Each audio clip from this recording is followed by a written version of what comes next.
지훈의 청구서를 받은 혜리는 눈을 동그랗게 뜨고 놀란다. 우와, 엄청나네요. 이게 1년치 연봉이라고요? 하하, 뭘 이 정도에 놀라고 그래. 아니, 당연히 놀래죠. 이건 뭐 정말 엄청나잖아요. 우리랑 계속 계약하고 일하면 되겠네. 몇 년만 지나면 재벌 되겠는데요. 호호. 지훈이 어림도 없다는 듯이 말한다. 어허, 무슨 소리. 작은 계산을 하나 더 해볼까? 이번에 내가 번 수수료는 세금 제하고 유통과 보험 합쳐서 대략 500억 원 정도. 이게 대단하다 이거 아니야? 그럼 물론이죠. 이건 우리 집안으로 봐도 큰돈이라고요. 우와, 아주 배포가 두둑하시군요. 이게 적다고요? 내가 언제 적다 그랬어? 해리 부사장님이 놀라기엔 이르다는 거지. 자 보자고. 이번에 SSL 유통과 SSL 보험이 1년간 직전 3개년 평균보다 더 확보한 이익은 총액 1조 2천억 원. 유통은 매각이니까 빼고. 보험은 이제 내년부터는 다른 회사들도 비슷하게 전략을 따라할 테니까. 올해만큼은 힘들다고 해도 연간 5천억 수준의 이익은 충분하겠지. 나는 일회성이고 회사는 계속 벌고. 어때, 비교가 안 되지 않잖아? 해리가 어림도 없다는 듯 입을 삐죽 내밀고 말한다. 에이, 그건 회사고요. 아저씨는 혼자잖아요. 허허하니 이 친구가 전혀 계산이 안 되는구만. 좋아. 이번 SSL그룹 전체 이미지 상승으로 인해 주가가 약 30% 올랐어. 여기에는 소위 오픈빨이라는 게 있으니까. 절반인 15%만 잡아도 전체 그룹 시가총액이 기존 30조 수준에서 4조 5천억 원이 상승했다고 할 수 있지. 여기에 회사의 핵심 기업들 주식이 회사별로 다르지만 다 합치면 해리가 대략 5% 정도는 보유하고 있으니까 해리 너 혼자 2천억 원 이상 번 거야. 알다시피 최소치로 잡은 거고 실제로는 뭐라도 더 들어오겠지. 계산 오케이? 해리는 할 말이 없었다. 사실 해리는 자신의 재산이나 주식에 대해 크게 생각하지 않았었다. 가족 간의 정을 못 받고 자라서 그렇지. 돈에 관해서는 한 번도 부족하거나 신경을 쓸 필요가 없었던 해리였다. 다른 재벌과 집안 사람들과는 다르게 무력이 많지 않아 생활 패턴도 그냥 필요한 거를 가장 가까이 보이는 데 가서 사서 쓸 뿐이었다. 아니면 홍 부장이나 기타 강연의 비서들에게 시키거나 하면서. 아 진짜 하여튼 대화가 안 된다니깐. 아 몰라요. 그래요, 훌륭하시군요. 뭐 굳이 말하자면 그렇다는 거지. 험엄. 강연은 이 둘의 대화를 조용히 들으며 마음이 안정되는 것을 느꼈다. 사실 강연은 그동안 지훈을 유심히 살폈었다. 해리 옆에 두는데 과거 검증이야 당연한 것이라. 그야말로 밑바닥까지 훑을 정도로 조사해봤고 중간에 의심스러운 구석이 있어서 계속 주시했던 것이 사실이었다. 그리고 지금까지의 내용으로 보면 일단 능력은 확실히 검증되었고 여러 경로를 통해 확인한 결과 해리에 대한 호의를 보이는 것도 확인되었다고 할 수 있다. 처음에는 해리를 이용해 결혼이나 기타 계략을 꾸미는가 걱정했었는데 일체 그런 기미가 보이지 않아 다소 의외라는 생각도 했었다. 해리 정도면 어리고 이쁘고 굳이 재벌가가 아니라 해리 자체만으로도 이만한 여자가 없었던 것이다. 그리고 무엇보다 SSL의 대주주라는 사실. 가만 놔두는 게 이상한 상황이다. 그런데 저 강지훈이라는 녀석은 일절 해리에 대한 어떠한 액션도 없었다.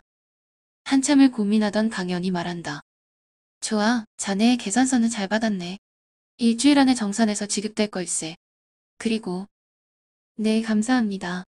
다만 이제 SSL과의 컨설팅 계약은 이제 그만하려고 합니다. 무엇보다 좀 지쳤거든요. 컨디션 회복될 때까지 푹 쉬려고 합니다. 아니 아닐세.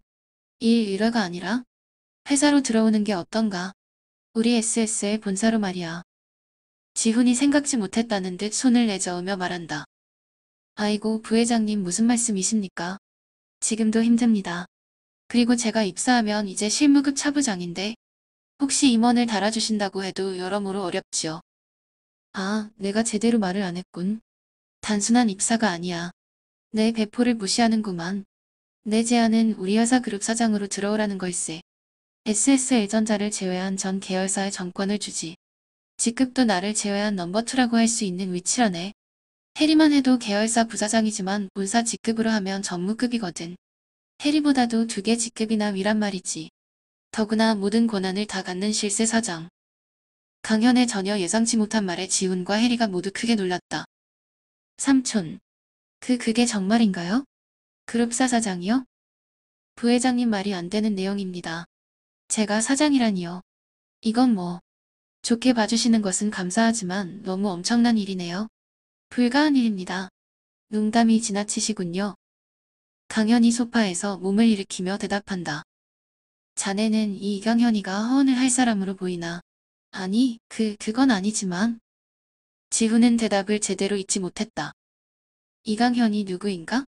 제게 10위권밖에 머물던 SSL을 단숨에 세계 7위권 수준으로 끌어올릴 수완가이다. 재벌계의 야수라고 불릴 정도로 똑똑하면서도 냉철하고 열정적이면서도 때로는 무자비한 실행력으로 여기까지 온 사람이다. 지금껏 이강현을 묘사하는 그 어떤 악평에서도 그가 자신의 말을 지키지 못한다는 내용은 없었다. 일단 내뱉으면 반드시 지키는 사람이 그였던 것이다. 내용이 너무 엄청났기에 지훈도 너무 놀라 잠시 당황할 정도였다. 말이 되는가 말이다. SSL그룹은 본사만도 임원진이 수십여 명이고 계열사까지 보면 차기 사장 후보그만 수백여 명이다. 이 자리를 이제 약간의 실적을 냈다고는 해도 30대 중반의 외부 사람인 자신이 자리한다는 것. 여러모로 득보다 실이 많은 일일 수 있는 것이다. 지훈은 강현의 의중을 살피며 조심히 능력 같은 감각을 일으켜본다. 곧 그의 주위가 일렁이며 감각이 예민해지고 강현의 모습이 눈에 들어온다. 거짓을 말할 때 보이는 붉은 기운이 이번에도 전혀 보이지 않는다. 이강현 부회장이 강지훈을 후계자군의 한 사람으로 점찍은 것이 사실이라는 것이었다. 잠시 생각할 시간을 주시겠습니까? 그러지. 30분 주겠네. 지훈 대신 혜리가 대답한다. 너무 짧은 거 아니에요. 이렇게 엄청난 일을 30분이라니요? 30분도 길다. 어차피 이 정도의 결정은 생각하고 하는 게 아니야. 너하고도 연결되는 문제니까 이 정도나마 기다리는 거야. 너도 생각 좀 하라는 거지. 녀석아. 저하고 연결되다니요? 허허허. 너는 네 위에 저 녀석이 상사로 오는 건데 기분이 나쁘거나 하지는 않은 거냐? 물론 대주주이기도 하니까. 좀 다르긴 하지만 어떻게 아무 말이 없지? 너 저 친구 좋아하니? 강현의 예상외 공격에 혜리가 얼굴이 붉어지며 필사적으로 대답한다. 뭐라고요? 아, 아니에요. 무슨 말도 안 되는 소리를 해요. 제가 왜 저 아저씨를 좋아하겠어요? 저 사람 나이가 저랑 띠가 한 바퀴를 넘어요. 완전 노땅이라고요. 그럼 나이차 말고는 문제가 없다는 거네. 싫거나 하지는 않고? 아, 아니 참 무슨 말씀이에요. 절대 아니에요. 절대로요. 아시겠어요? 그때 지훈이 잠시 서서 생각하다가 앉으며 혜리의 말을 받는다. 그래 알았어. 잘 알고 있는 내용인데 뭘 그리 소리를 고래고래 지르고 그래. 혜리가 날 싫어하는 거 잘 알고 있어. 아니 싫어하지는 않아요. 그럼 증오하는 거였군. 아니라고요. 아이 진짜 왜 그래요? 정말. 부회장님이 조카한테 장난 한 번 친 건데 그리 정색하니까 나만 더 이상해지잖아. 하하. 잠시 혜리와 말장난을 하면서 무거운 분위기를 풀어본 지훈이 이내 결심한 듯 말한다. 부회장님 말씀은 감사하지만 제안은 받아들이기 어려울 듯합니다. 제가 감당할 수 있는 내용이 아닌 듯하군요. 지훈의 대답을 듣고 잠시 화가 난 듯한 표정을 짓던 강현은 이내 자리에서 일어나며 말한다. 그래 알겠네. 기회는 자주 오는 것이 아니지. 그럼 다음에 또 우리 그룹에 어려운 일이 있을 때 연락하겠네. 그때 잘 도와주라고. 물론입니다. 부회장님. 제가 할 수 있는 일이라면 최선을 다하겠습니다.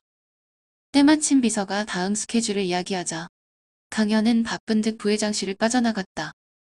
지훈과 혜리도 이제 오늘이 마지막이기도 해서 인사를 나눌 겸 식사나 할 요량으로 근처 고급 식당으로 이동했다.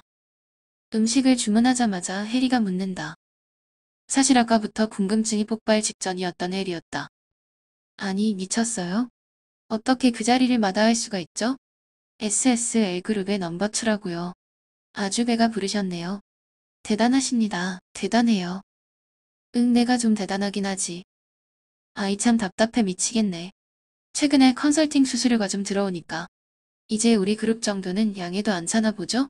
매년 그렇게 잘 될 것 같아요. 나 참 우리 삼촌도 성질 많이 죽었나 보네요. 나는 자유가 좋거든. 일하고 싶을 때 하고 놀고 싶을 때 놀 거야. 돈은 나 혼자 쓰기에는 충분하기도 하고. 아니 이미 너무 많지. 예전에 벌어놓은 것 빼고도 이번에 500억 원. 그냥 우대금리로 은행에만 넣어놔도 이자로 한 달에 2억 원 이상 나오거든. 하루에 1,000만 원 가까이를 매일 써도 오히려 돈이 쌓이는 수준. 정상적으로는 불가능할 정도의 엄청난 돈이라고. 그래도 많으면 좋잖아요. 지훈이 어깨를 으쓱하며 말한다. 뭐 혜리가 그렇게 생각하는 건 너의 자유겠지.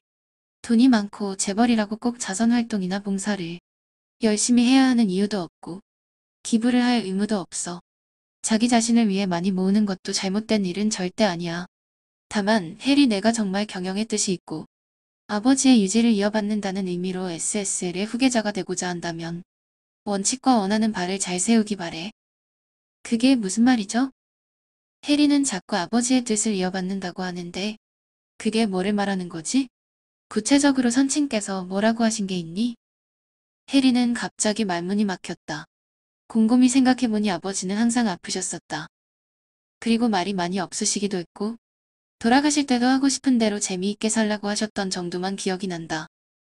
왜 지금껏 이런 생각을 안 해봤지? 그러고 보니 아빠와는 속 깊은 얘기를 해본 적이 없었네. 혜리의 곤혹스러운 표정을 보며 지훈이 말을 잇는다. 누군가의 뜻을 받든다. 정신을 계승한다. 뭐뭐 해야 한다. 나는 이런 말들은 무언가를 욕망하는 사람들이 만들어내는 족쇄나 올감이라고 생각한다. 혜리 너도 잘 생각해보기 바래. 그리고 내가 보기에 이강현 부회장은 너희 집안과 그룹에서 유일하게 내 편이 되어줄 사람이야. 이건 확실하다. 괜히 미워하지 말고 잘 지내도록 해봐. 혜리도 2개 회사 경영을 해봤으니 이강현 부회장이 그 정도면 직원들한테도 잘하는 편에 속한다는 거. 이제 알 때도 되었잖아. 전에 말한 대로 그 사람이 너를 해치려고 했으면 일도 아니라는 것도 이제는 알고 있지? 혜리는 아무 말도 하지 못했다. 그리고 너희 집안의 부회장 사모님과 그 아들, 만약에 부회장님이 안 계시다면 그 사람들이 널 가만두지 않을 거야. 이 부분도 확실히 말할 수 있지. 그 사람들은 반드시 너를 해칠 사람들이다. 이제 내 몸은 내가 지켜야 돼. 그리고 앞으로 너를 따르는 사람들도 지켜야 되고 또 내가 원하지 않음에도 자꾸 싸움을 걸고 너를 해치려고 하는 무리가 있다면 먼저 제거해야 하는 때도 있다. 그것이 바로 내가 그토록 가고자 하는 그룹 총수의 길이야. 혜리 너는 정말 그런 각오가 되어 있니?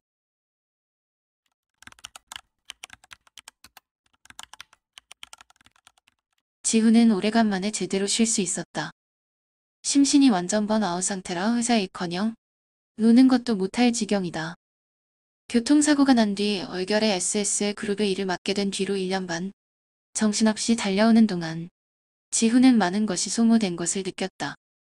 예전 외인부대에 생활도 했었던 지훈은 사실 비즈니스 컨설턴트가 되지 않았더라도 용병 소속으로 전 세계를 누비며 자유롭게 살아갈 수 있었다. 비록 좋은 일은 아니었지만 말이다. 확실히 바쁘게 살지 않으면 계속 생각나는구나. 몸이 힘들면 마음이 편하고 마음이 힘들면 몸이 편하고 계속 뛰면서 살아야 하는 팔자인가? SSL 그룹의 일을 마치고 열흘 정도의 기간 동안 지훈은 미래에 대한 계획을 세우는 시간을 제외하고는 휴식을 취하는 데 집중했다. 계속 일을 할 때는 몰랐는데 사실 온몸에 상당한 데미지가 온 상황인 것을 느낀 것이다. 결국 오래간만에 휴가를 길게 가진 후 지훈은 앞으로의 일을 본격적으로 생각해본다. 메일이 많이도 왔네. 어디 보자. 우성전자, 지현디스플레이. 뭐야 에반스 김도 있구만. 하하 이 양반 지금 나한테 감정이 좋지 못할 텐데 말이야. 역시 프로는 프로란 말인가. 지훈의 활약상이 업계에 널리 알려지자 일이 물밀듯이 밀려오고 있는 상황이다. 지훈이 일부러 일을 골라받고자 말도 안 되는 수수료와 조건을 걸어놨는데도 지금 컨설팅 계약을 맺자는 제안만 10여 건이 넘었다. 처음에 일이 없어 글로벌 컨설팅 펌에 다니던 대학 선배의 백업 하청을 해주던 몇 년 전을 생각하면 참으로 격세지감이 아닐 수 없다. 사실 이름은 좋다 컨설턴트. 그러나 이 직업도 일감을 딸 곳이 마땅치 않은 것이 사실이다. 먹고 살 수가 없어 컨설턴트란 직업을 가진 사람들이 많은데 컨설턴트가 되어서도 먹고 살 수 없고 컨설턴트를 그만둬도 먹고 살 것이 없는 직업? 그것이 바로 이 바닥 아니던가. 어쨌든 다행스럽게도 지훈은 확실히 이제 톱클래스의 경영 컨설턴트라고 인정받게 되었다. 평생 쓸 돈도 다 벌었고 말이다.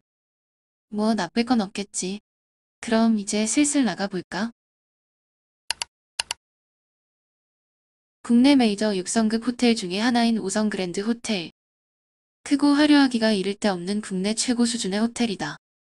그만큼 숙박비나 비용도 비싸기로 유명한데 오늘 이 호텔 연회관이 전체 대관되었고 직원들은 예약된 중요한 행사를 준비하느라 분주하다. 금일의 행사 카이저 팰리스 클럽. 황제의 궁전이라는 다소 유치한 이름이 이사교 모임은 국내 또는 국내에서 사업을 하고 있는 오너, 경영자, 기타 셀럽들이 정기적으로 모이는 자리이다.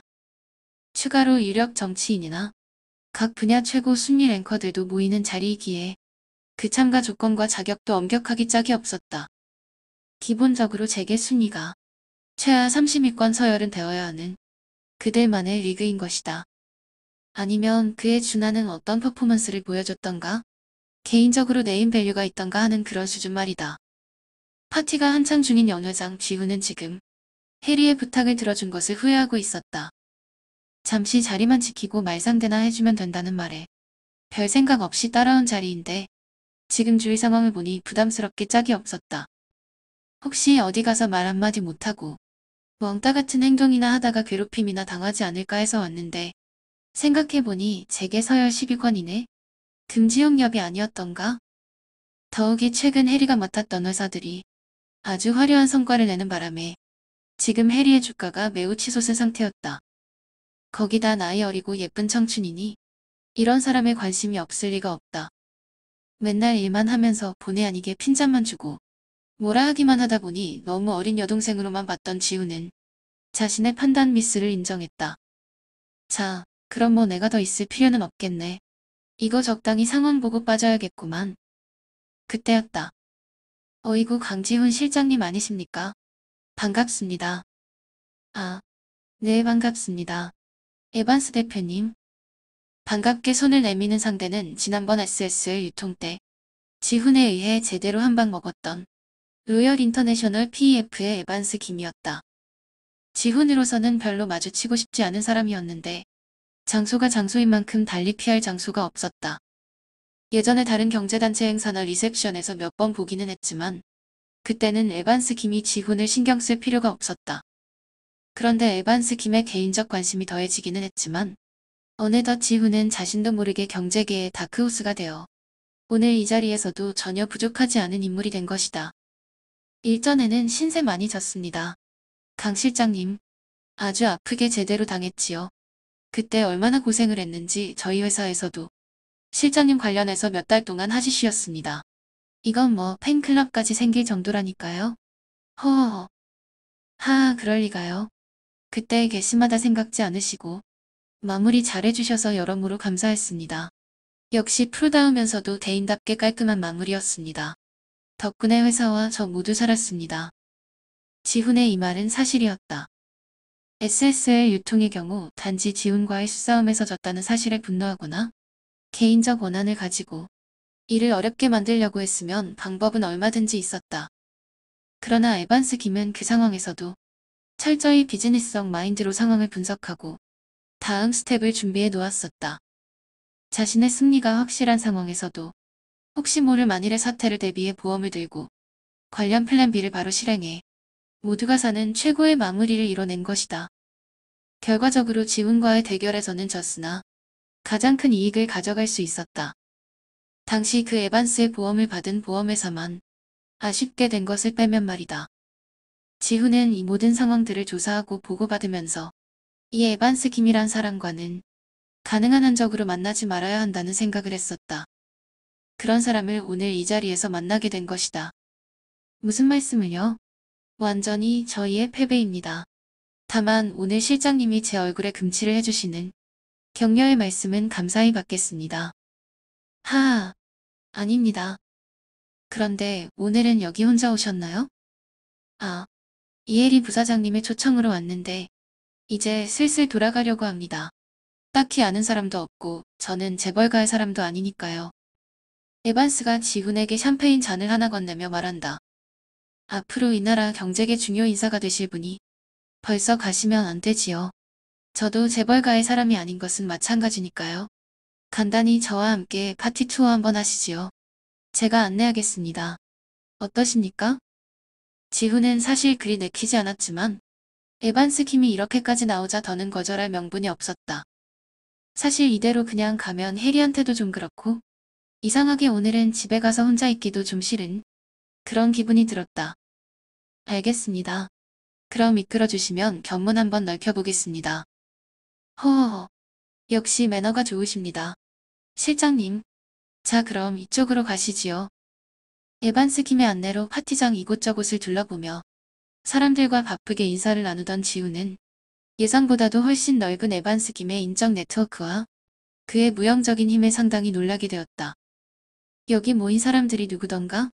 대한민국 내에서 다들 힘 좀 쓴다는 집안이 2세, 3세들인 것이다. 사실 오너가라고 해도 1세대 대표나 의장들이 이런 모임에 참석하는 일은 매우 드물었다. 일단 나이도 많고 이런 자리는 그들의 다음 세대들의 친목 성향이 강하여 격에도 맞지 않았다. 그런데 자신들과 급이 맞지 않으면 대화를 나누는 것도 하지 않는 오너가의 젊은 경영자들이 에반스 킴에게 매우 저자세로 대하는 것이 아닌가. 이 사람이 대단한 수완가이고 그 회사가 자금력이나 업무력이 뛰어나다는 평가는 있지만 단지 그 정도가 아니란 느낌이다. 지훈은 후일 이 에반스 킴에 대해 좀 더 확인해 봐야겠다는 생각을 해본다. 그때 누군가 지훈과 에반스의 사이로 끼어들면서 말을 건넨다. 대표님 안녕하십니까? 이야 이거 오랜만이네요. 요즘 잔잔바리 회사들 잡아먹는데 짭짤하다면서요.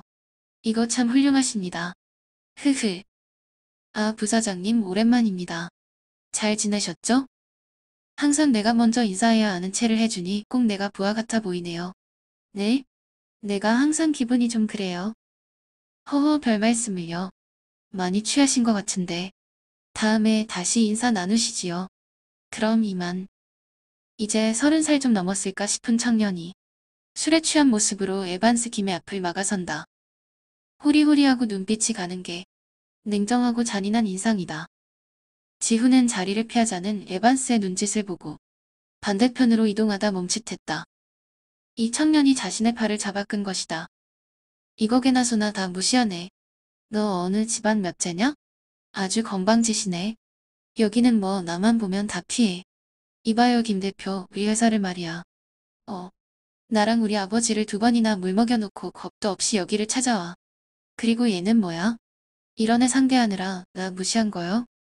이거 놓으시지요. 초면인데 너무 무례하시군요. 이렇게 매너 없는 사람은 오래간만이라. 지훈은 슬슬 화가 치밀어 오르기 시작했다. 사실 오늘은 기분 좋은 날이었다.